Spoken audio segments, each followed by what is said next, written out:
not sleep at all last night. And that has not happened to me in forever.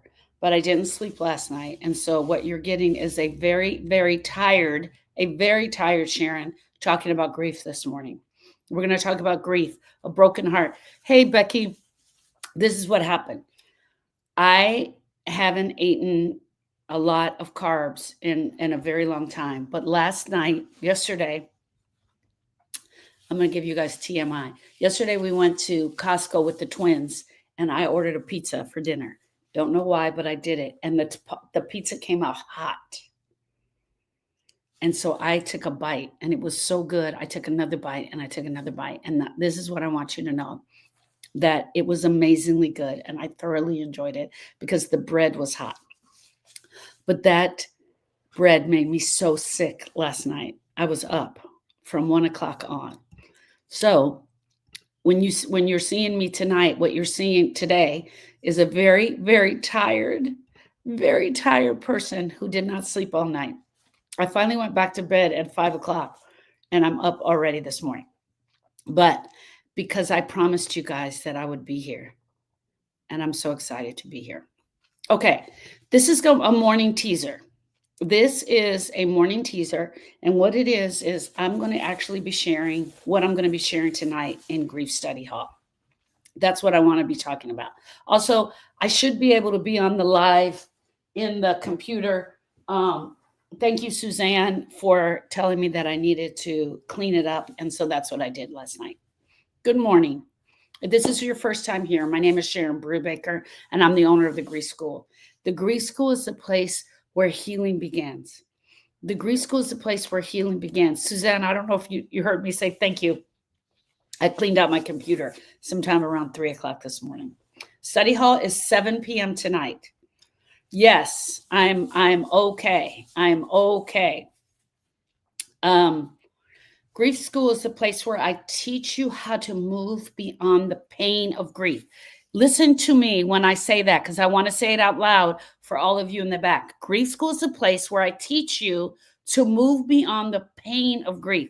I don't teach you how to move beyond your person. I'm not that strong. I do not have a magic wand. I cannot bippity boppity boop you and take the memory of your person out. And neither can you. But there is absolutely pain. Costco pizza, it was awful. Thank you, Aida. So tonight, I'll be hosting Grief Study Hall at 7 p.m. Central Standard Time. One of the most powerful spaces that we have in this world is the Grief School. It's the place where we all come together and we can talk about grief in Grief Study Hall. It's regular gum. It's regular gum. Okay, I wanted it to wake me up. Look at that. Everybody knows my life. Study Hall is a weekly gathering where we gather grievers together and I teach a lesson. I teach a lesson that we absolutely work on. A few weeks ago, it was actually really good. We started to break down the why. Why do we have the why in grief, right? We broke down the why.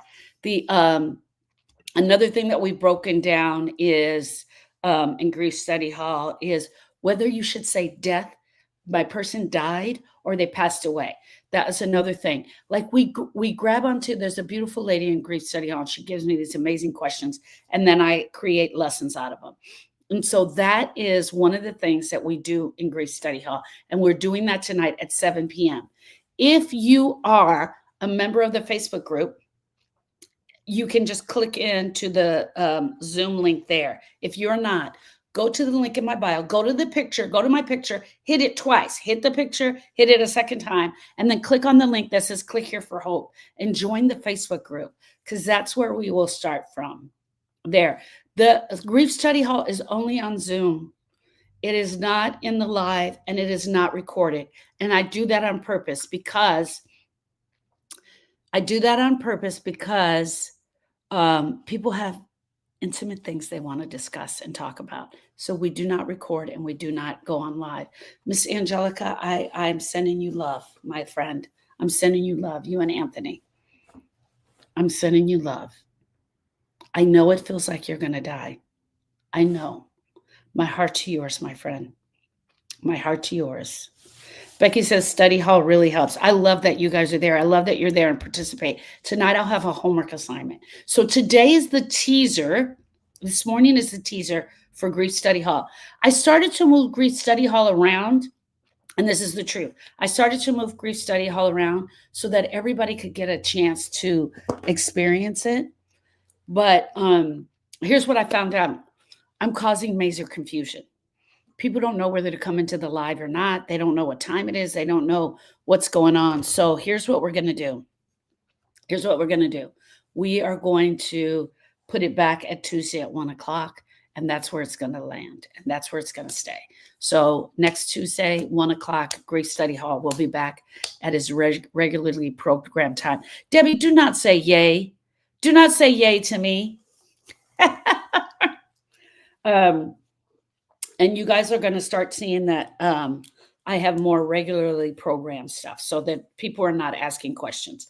Poor Suzanne is having to keep everybody up on if I'm here or not. So, all right, friends, let's get into it. I want you to know that Grief Study Hall is not therapy. It is not about fixing you. It's not about fixing you because you aren't broken. It's not about fixing you because you are not broken. You are a griever living out a human experience here on earth. Grief is a human experience that we all will go through. We will all go through it at some point in our life. Miss Laura, how are you? I was just thinking about you last night. Did you go back to school yet? We will all go through multiple grieving experiences throughout our life. We will all be grievers.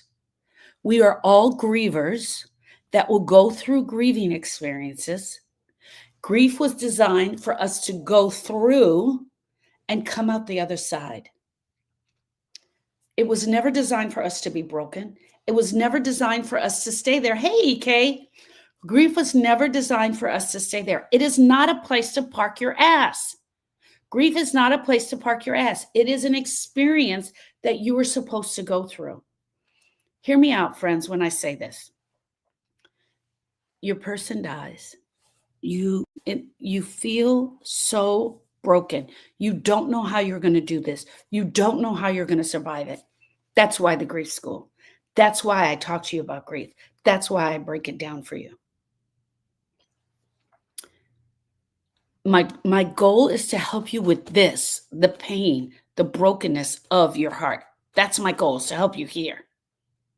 Not to change it, not to take it away from you. You've got to be ready to do the work yourself. It's not therapy. It's not about fixing you. It's not a place where you have to hide behind. And you don't get to hide behind the lie saying that you're fine. Oh, I'm fine. I'm okay. In Study Hall, we sit in the circle of honesty. We talk about what grief really feels like, the lies that we've been told, the lies that we tell ourselves. We're telling ourselves lies every day about our grief. We work on practical ways to face the pain instead of avoiding it. And every week, my friends, you leave with something real, something that will help you lighten the weight off your chest.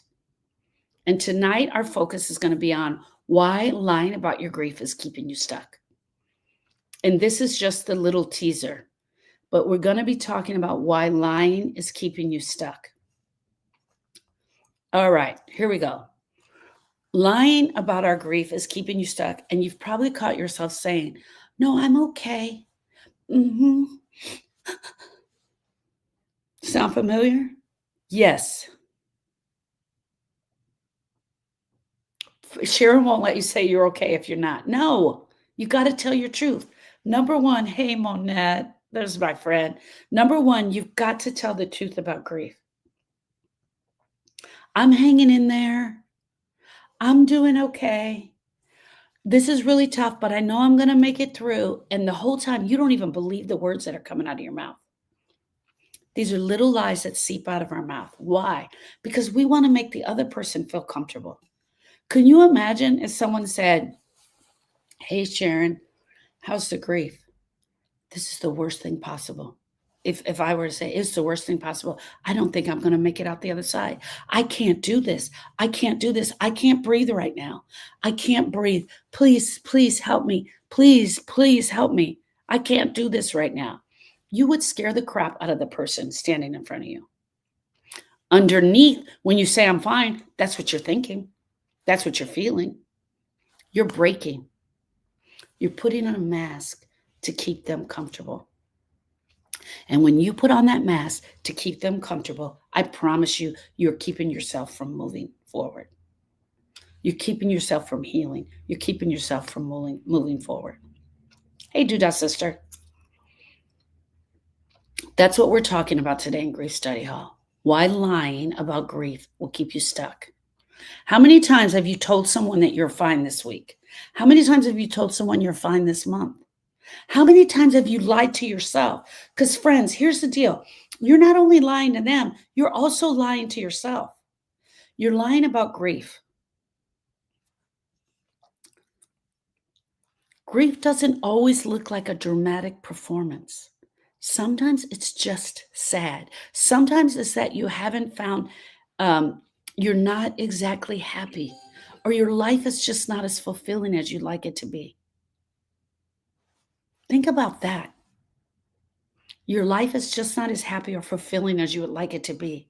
It can cause a grieving experience.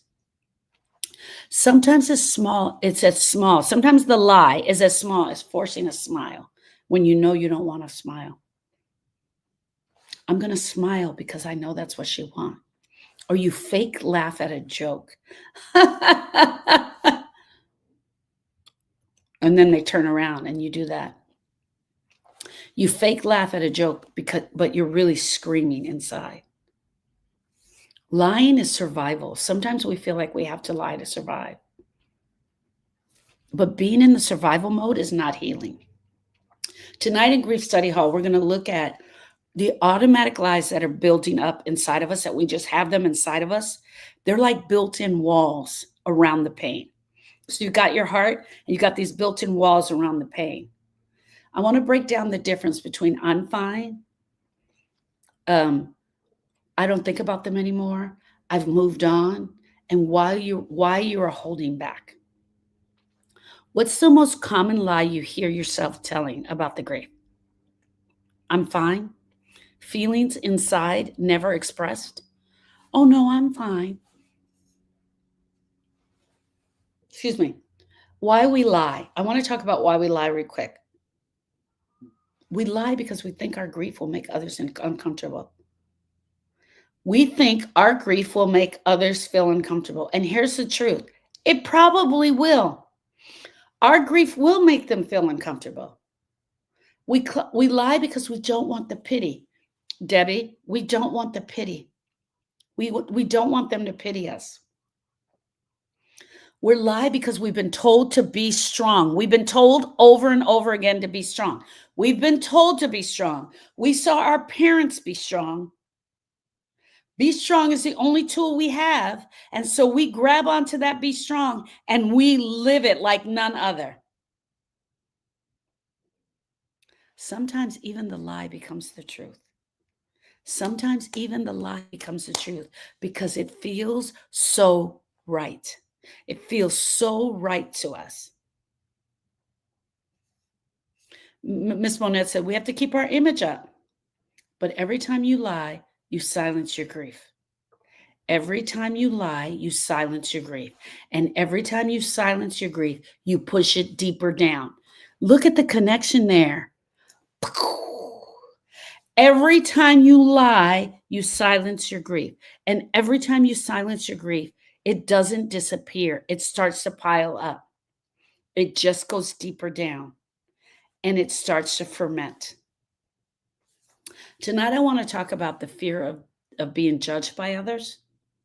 The fear that lying, if I don't lie, they're going to judge my grief. Think about that. You guys, think about that. How sad is that? I can't tell the truth about my grief because I feel like I'm going to be judged by it. Let's talk about the courage to stop minimizing the pain. Tonight, I'm going to give you practice language that you can actually use when people ask you, how are you? How are you doing? Linda Lou says sad. She said, I'm sad. without defaulting to I'm fine.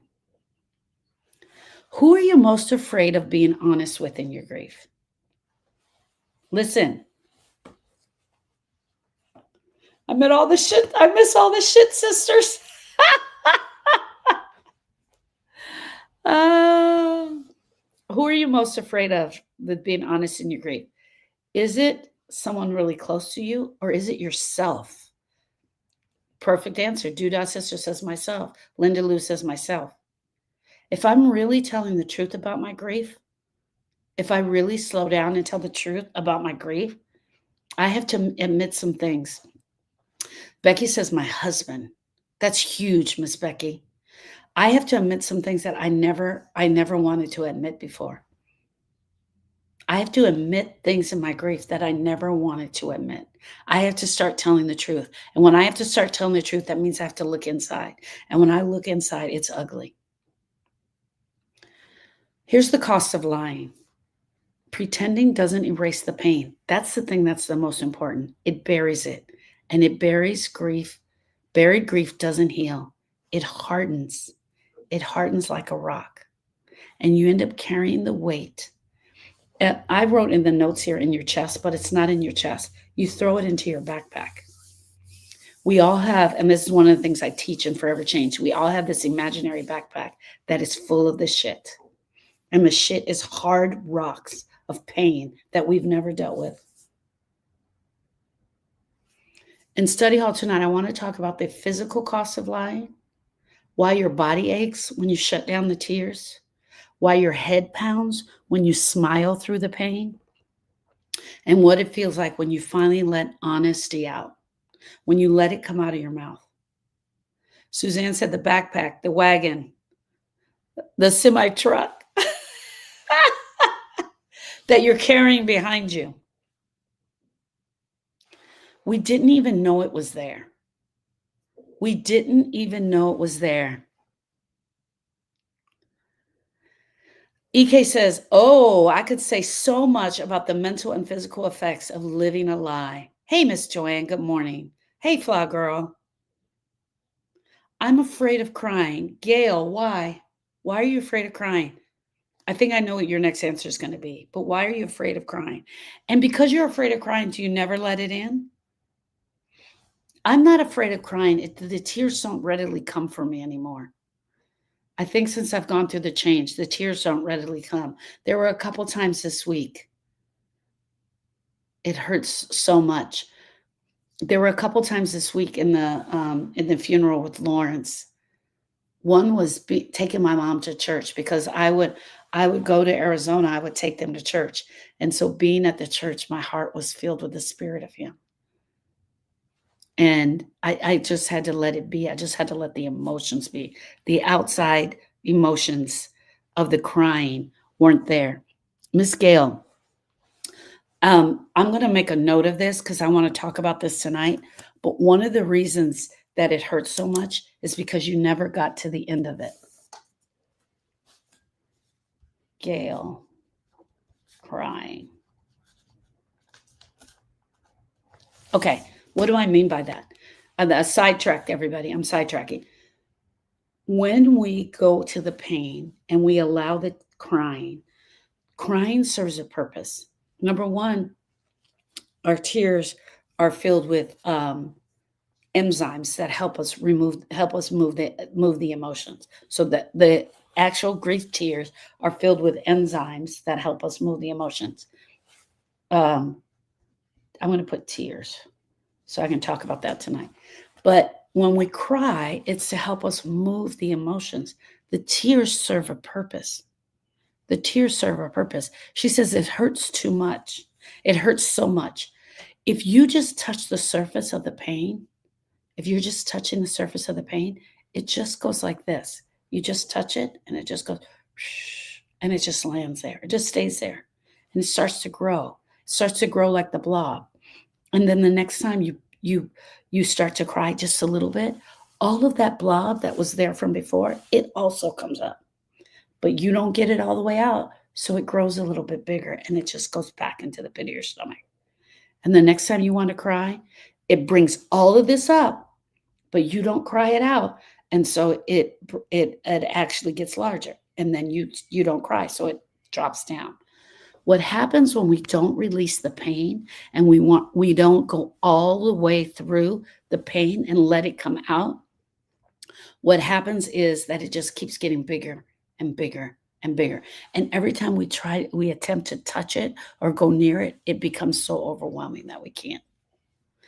A lot of times I can't breathe when I cry because it's so, so deep. One of the things that will help you with that, Miss Gail, is talking about what's going on, talking about it, because we can get it out in a couple of different ways. We can cry it out, we can talk it out, we can write it out, we can sit in it.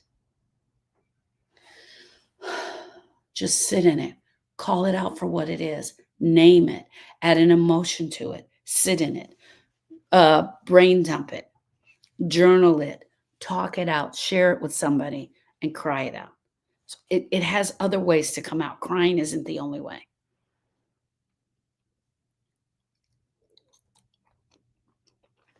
A lot of grief isn't losing jobs. Yes, exactly. It's the childhood and all the trauma we went through. Duda, sister, exactly. Exactly. But here's the deal. When you don't touch that and it sits right here, and then you have a loss, now it sits, looks like this. So what is fueling it, what's pushing it is childhood traumas, other things, other things in your life.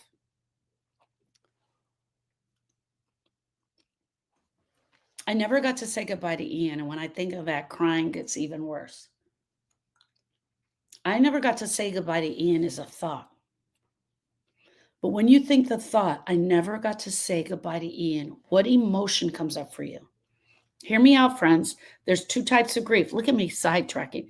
There's intellectual grief and there's emotional grief. It's my last sidetrack. Intellectual grief and emotional grief. Intellectual grief is the thoughts that we think about the grief, the thoughts that we think about the person, the thoughts that we think about the thoughts. When you think the thought, I never got to say goodbye to Ian, that is intellectual. That's the intellectual grief. This is a perfect example of it. And every time you think the thought, I never got to say the goodbye to Ian, it throws an emotion in your chest. And that emotion is the grief. The emotion is the grief. The thought is the thought. But what happens is your brain will spin on that thought. You never got to say goodbye. You never got to say goodbye. You never got to say goodbye. And then that thought is what starts formulating your grief. And then you spin off in that thought.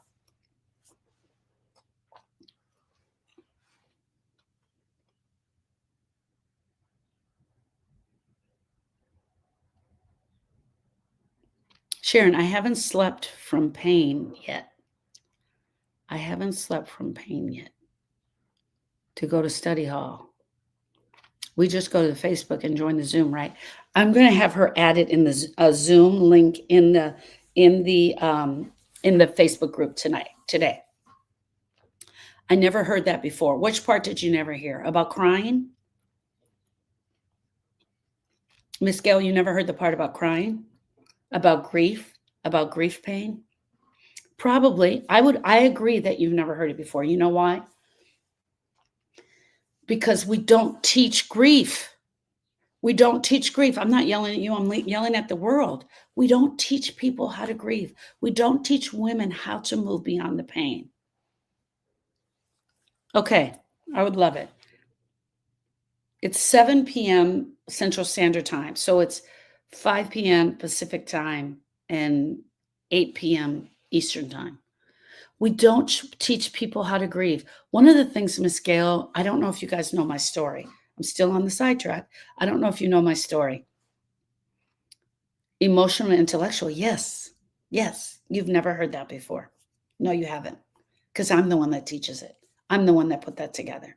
I'm the one that put the connection together. And a lot of us, Miss Gail, we get stuck in the intellectual grief. Miss Flawgirl could get stuck in the thought that she's never said goodbye. We get stuck in the thought, I can't do this. I can't do this. I can't do this. I can't do this. I'm not doing this. I'm not doing this. I'm not moving on without him. Those are thoughts. And every time you're spinning the thought, it's sending an emotion, sending an emotion, sending an emotion. And it becomes so overwhelming. And literally, all we have to do is go in the brain and turn that off. But we have to be aware of it. There are two types of grieving experiences, and we have both of them. We all have both of them. You have intellectual and you have emotional. We all have both. Hey, Miss Christie, we're all going to have both. But you got to know the difference. You got to know the difference. Because I fail at the clock math. Is that what you're saying? I fail at clock math. I can't do clock math.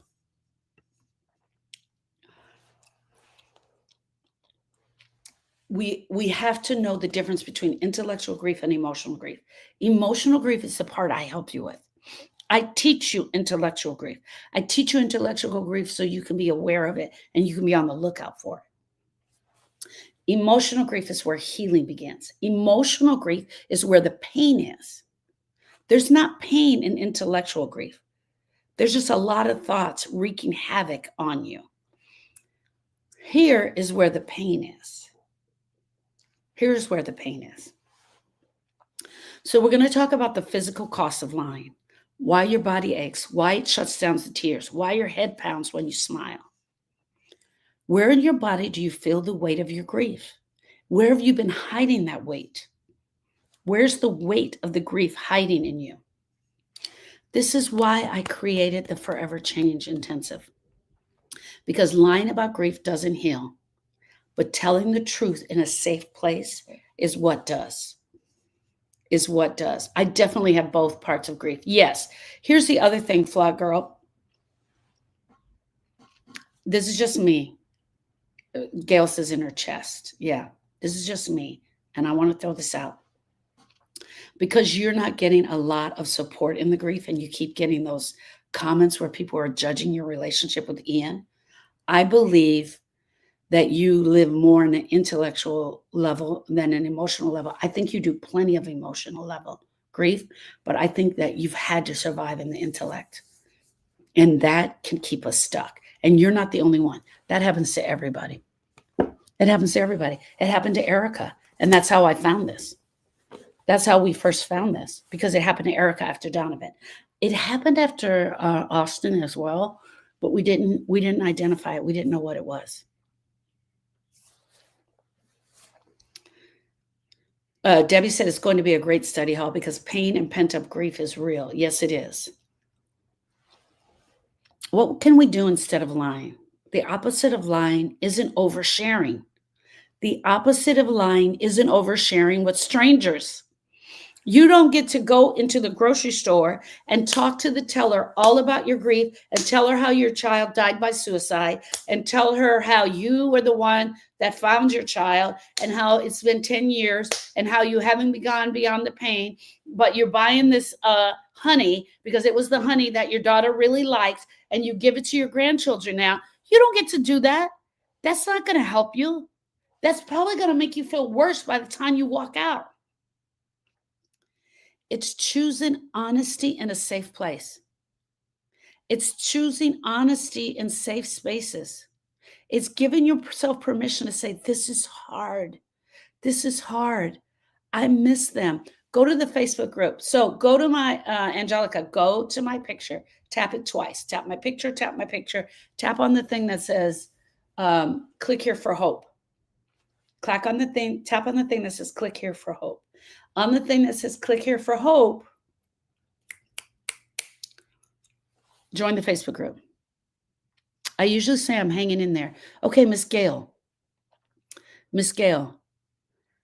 I usually say I'm hanging in there. Is that true?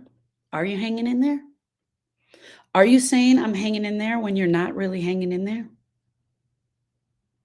And who are you saying you're hanging in there for? Is it for you? Is it for them?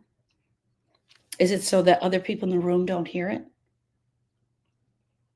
I'm going to break down exactly when we can go into the conversation and when we can't. Oh, Flogger, I didn't even hear that. A seat from the plane washed up in the Potomac and set off more emotions too. I can't even begin to imagine what that is like. Because think about this, Miss Flower Girl. This, the thoughts just race and race and race.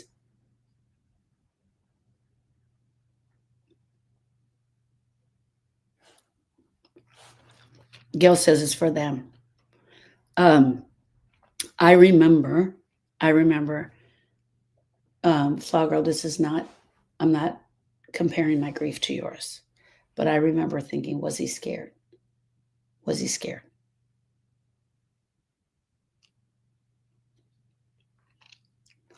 For me, I think the answer is that I thought he wasn't scared. And I'm talking about Austin. I think he just passed out. I honestly, I think that's what the coroner and I talked about. He just passed out. He probably touched that chair. My heart to yours, love. Truly, my heart to yours. I can't watch anything sad or I go into pieces. No, yeah, a lot of us can't because it touches our grief. You have that. Oh, Miss Suzanne, we've never talked about that. Was he scared? We've never talked about that.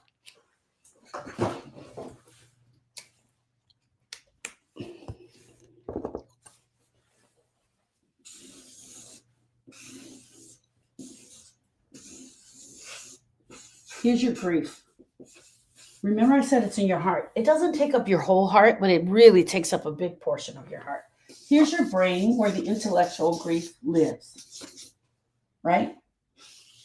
Was he scared is a thought that comes from me in here. But let's say here's you and you got thought playing over and over again. Thought about the grief. You haven't even realized that it's intellectual grief, that every time you have a thought, it throws an emotion down here. Right? You haven't even gotten there yet because you're just learning this right now. But here's the other thing. When you go and see something sad, it doesn't have to, oh, flip, please. Thank you, Miss Debbie. I thought I did flip this. Maybe I didn't. Who knows? I didn't sleep last night. When you go and watch something, and it can even be, and trust me, friends, it can even be a diaper commercial or a puppy commercial. Now you got a thought about it. You see the thing, it goes through your brain, and that the thought about that diaper commercial, that little baby's so cute, she's walking, she's so cute. I just want to kiss her up. It comes right down here and it touches this. It touches this. It's not touching the thought about the baby commercial or the little puppies. It's touching the grief because this is unresolved grief. Unresolved grief that is in our heart, that will stay in our heart until we go after it. And if I don't see you for 10 years and all of a sudden I'm walking down the street and you see me and you recognize me, I'll probably be a lot more wrinkled then. And you're like, aren't you Sharon, that grief lady? And I'm like, yeah, I'm the grief lady. And we start talking, hear me out. You're going to start crying. Because having the conversation with me about grief is going to touch that part. When people tell me, oh, I'm doing so much better, I have really got it together, I can go on, I guarantee you, I can touch the part of grief. It's not that I am magical. This is not a wand. This is not a magic wand, but I can ask the questions. I ask the exact questions that go right here, and it touches the grief. And once I touch the grief, the emotions start coming out. This is what crying does. This is what we want to do with crying. We want to release the pressure of the grief out of your heart. We want to release the pressure. Okay, I got to get back to my notes, you guys. I have somebody at 10 o'clock. I got to get back to my notes. Okay. The opposite of lying isn't oversharing with strangers, like in the grocery store. Debbie says you work magic by asking the right questions. Sometimes I'm trying to get to the bottom of it, and I'll tell you why I ask so many questions. I want you to hear yourself say the thing out loud. I want you to hear yourself. I want you to do the own discovery. For a lot of times when I'm asking the questions, you end up doing your own discovery. We are all stuck in intellectual grief, Miss Gail. We are all stuck. We all get stuck in intellectual grief. There is a distinct difference between intellectual grief and emotional grief. And that is something huge that I discovered. I am the one that discovered the difference between intellectual and emotional grief. I didn't discover it. I took it from another class that I had, and I was like, oh my God, this is grief. This is what the grievers do. And it happened in 2015. And I created a program called Processing the Pain of Grief. Erica and I created it together. Why? Because we realized that grievers weren't processing the grief. They were getting stuck in the intellect. It probably happened with Austin as well. We just didn't identify it. But when I tell you it happened 100% when Donovan died, it happened 150% when Donovan died. I couldn't get her to move. I couldn't get her to move beyond the pain of grief. Didn't matter what I said and what I did. She was not moving the grief. And she was refusing to process the grief because she was mad because of her anger. And that's what happens to a lot of us in our grief anger. We refuse to process the grief because we're so mad. We're mad at the people that have children. We're mad at the people that have boys. We're mad at the people that have that still have moms alive. We're mad at the couples that still have a husband.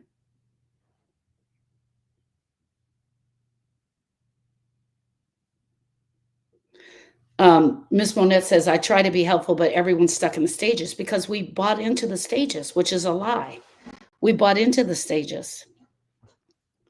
I lost my son in 2014 and I lost my husband in 2024. Miss Gail, the reason that the crying seems so heavy for you is because 2014, I'm just going to use the year, right? 2014 just floated down here and it just stayed. And 2024 is here.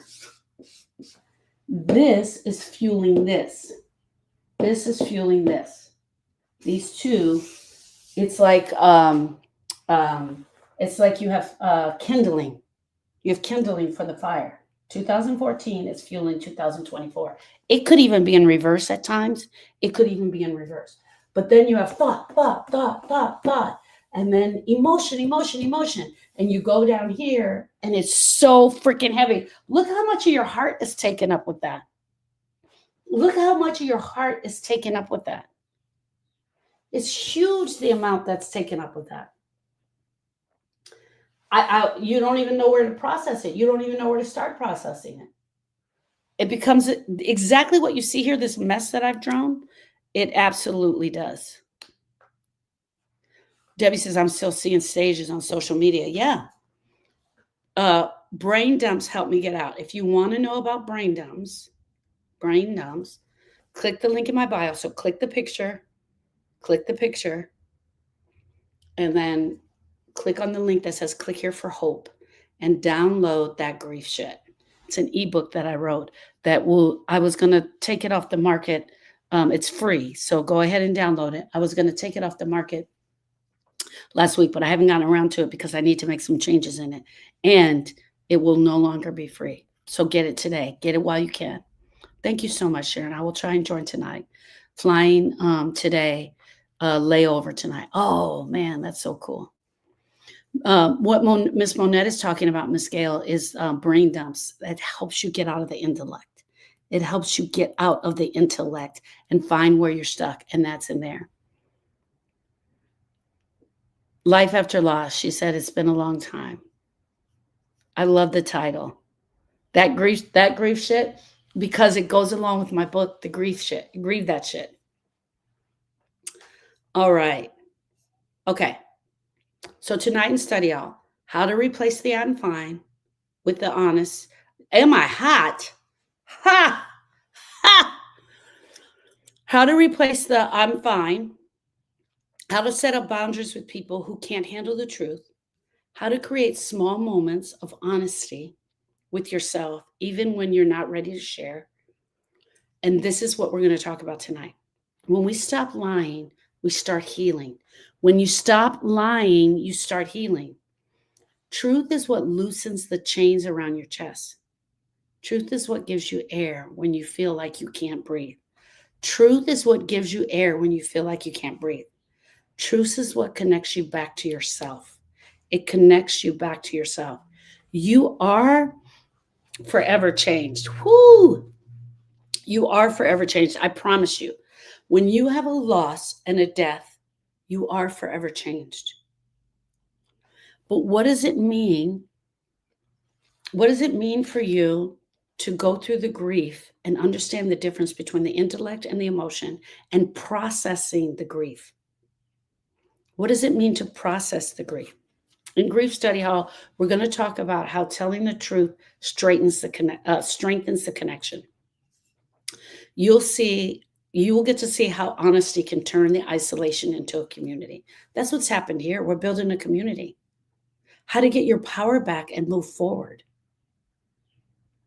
These Friends, what I'm trying to teach you is a little tip of the iceberg of what I absolutely teach in Forever Changed. What I absolutely teach in Forever Changed. In Forever Changed, the weekend that's coming up, we're going to be surrounded by one another and we're going to be going through the grief. We're going to be looking at it. We're going to be looking at our experiences. We're going to see the things that we've heard that aren't true.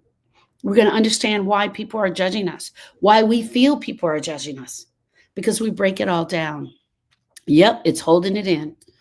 We were married for 59 years. I've been with him so long that now I'm lost. Miss Gail, my heart to yours. Can you please tell us both of their names? Please tell us both of their names. What was your husband's name? Just his first name, please, so we can love up on you and him today. Just his first name. And then also, and then next, give me your son's name. And then I want to show you something that you just wrote here.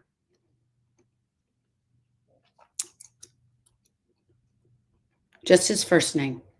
Dave and Rick. Everybody, can we tap, tap, tap the screen for Dave and Rick? Can we give Miss Gail some love? Dave and Rick. My heart to yours, my love. Truly, my heart to yours. I can't even begin to imagine what this is like for you to have the loss of both of them. Unbelievable. Tap, tap, tap, tap, tap. Okay, I want to show you something, Miss Gail. You just said we were married 59 years. My heart to yours, love. We were married 59 years. It's true, and it is also a thought. Okay, it's true. You were married 59 years. It's also a thought. Let me show you this. It is a thought that you can use and you can spin on. 59 years. It starts this spin that goes on in our brain. That's number one. Every time you think we were married 59 years, it could also be we never made it to 60 years. We almost made it to 60 years. It was our anniversary. I loved him so much. I've had him for 59 years, right? I've been with him so long. Now I'm lost is also a thought. They're not wrong. They're not wrong. I want you to pay attention to them because every time you think them, it's throwing an emotion. Every time you think we were married 59 years, try and see if you can catch what emotion is coming up for you. Because that emotion is the grief. And it could be sadness, it could be overwhelming sadness, it could be brokenness, longing. I'm longing for him. I'm lonely. It could be any of those. Every time you think we were married for 59 years, it throws an emotion into your heart. And that emotion is the grief, my friend. This is not what I'm teaching tonight, but it came up, so I'm teaching it today. My heart to yours. It's been anger and sadness. Yeah. Yeah. I believe it. I absolutely believe it. I believe it. Yeah. And who are you mad at? You don't have to answer that. Who are you mad at? Who are we mad at? How did this happen to me? How did this happen to me? Which is a thought, which throws anger, right? And now I have both men in my life are gone. You know, it just keeps going and going and going. One of the things for sure, I'm going to use, because she shared it here, I'm going to use Miss Gail's comment as an example.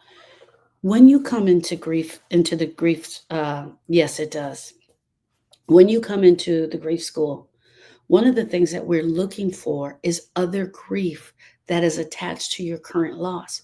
For example, one of the things that would be absolutely huge with Miss Gail is understanding that the grief from her son is also fueling the grief of her husband. It's like this. Look at this. It's the kindling for the fire.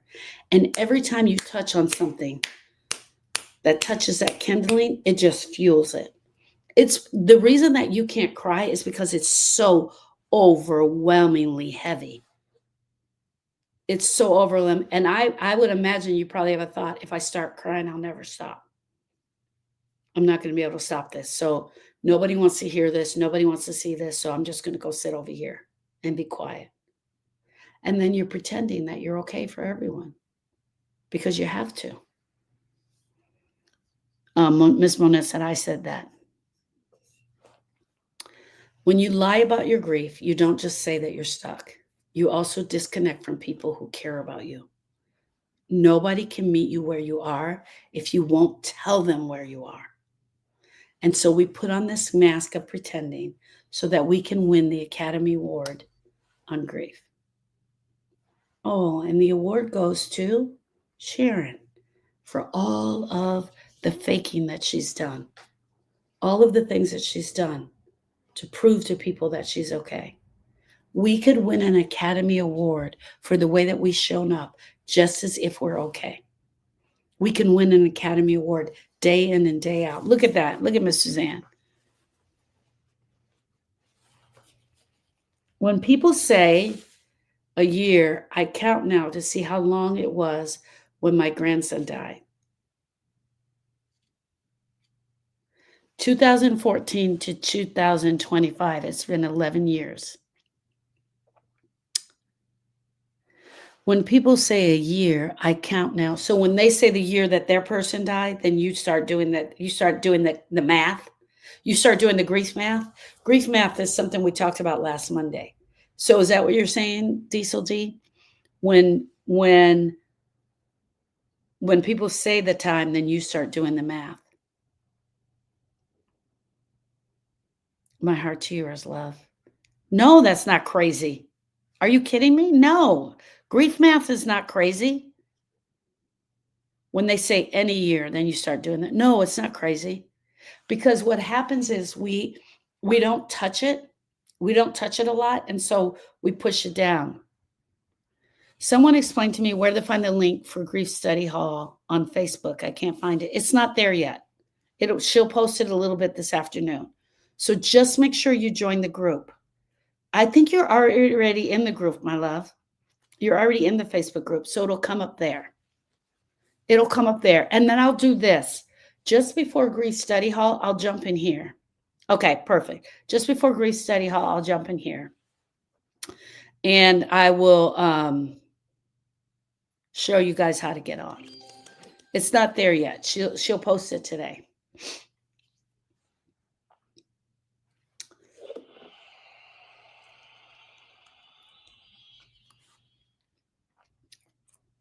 It's not crazy. We do grief math. We see how long that it's been. We count the days, we count the hours, we count the weeks. We count the months, we count the minutes. That's the grief math. Something about our brain needs to know that. I'll tell you right now, it's been 19 years since Austin died. It's been 19. It blows my mind. Next year will be 20 years. Next year will be 20 years. Next year will be 20 years. I can't even believe it.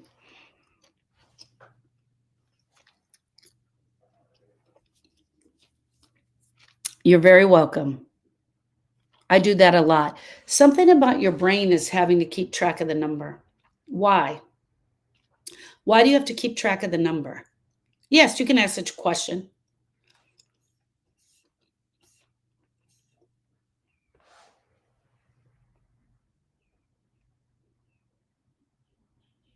Vietnam killed him, but he didn't die until 2024.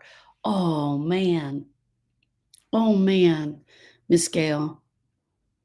Oh, wow. Yes. So think about that just real quick. All of the things that you had to go through because of the PTSD, all of the things he had to go through, all of the things you had to go through, all of the things that affected your life are all part of your grief from him.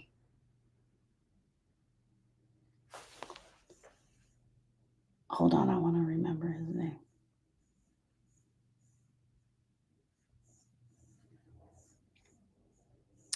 His name was Dave, I think, right? I think it's Dave and Rick. I remember Rick.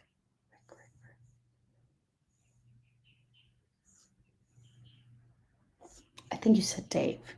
Yes, Dave. So everything that the PTSD and all of the things from Vietnam that affected your lives together are grieving experiences. That's grief. Everything you knew he struggled with, that's grief. How it affected the both of you, that's grief. And one of the things this is going to sound crazy, one of the things you may have to grieve is Vietnam. How it affected you, Dave and grief. Yeah, Dave and Rick.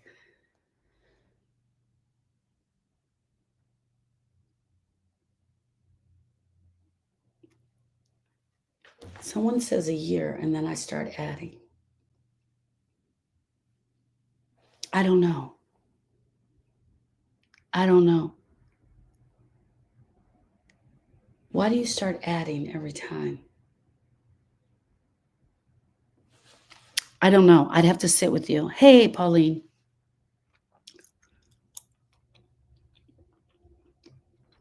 Angelica, did you ask your question?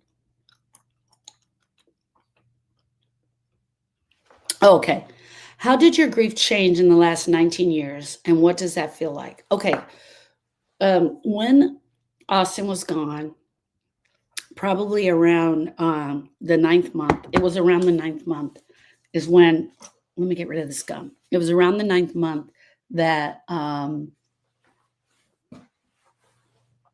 I actually did the work on the grief. Agent Orange, 100%. 100%. It was around the 9th month that I actually found the first program that Eric and I went through. And that first program is where we got a lot of the relief from then. So prior to doing my work, I was crying privately in the shower. I was forcing my kids to do the same thing. I was pretending like everything was okay. I was being strong. And I was pretending like everything was okay. I was only crying to myself. And every single freaking day, I was calling Erica to check on her. I naively thought that only Erica was going to grieve, not us. So I was calling Erica to check on her, making sure that everything was okay, and checking on her and seeing how she was doing. Okay. So after I did the much needed work, I felt, listen to me. I'm going to go back. When I got the call from Brittany and said I lost Austin, immediately I knew that this was going to be bad. From the tone in Brittany's voice, excuse me, guys, coffee got stuck in there. From the tone in Brittany's voice, I fell to my knees and I felt like someone stabbed me right in my heart with a knife. Someone stabbed me in my heart with a knife. For 9 months, I walked around with that knife stuck in my heart. It was at the end of the 9th month when I started to do the work.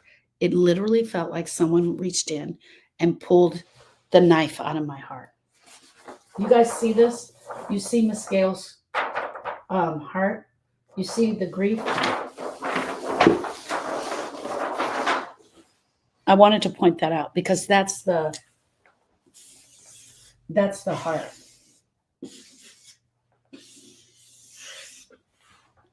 After doing my work, I felt like someone reached in, like my instructor and I, we both put our hand on the knife and we pulled it out.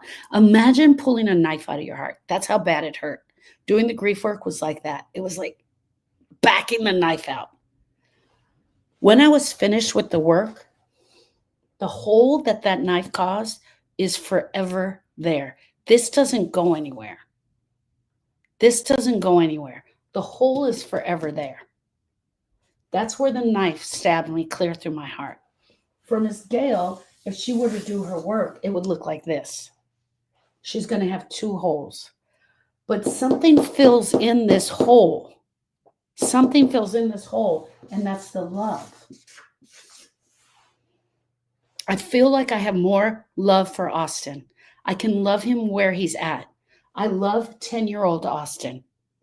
I forever miss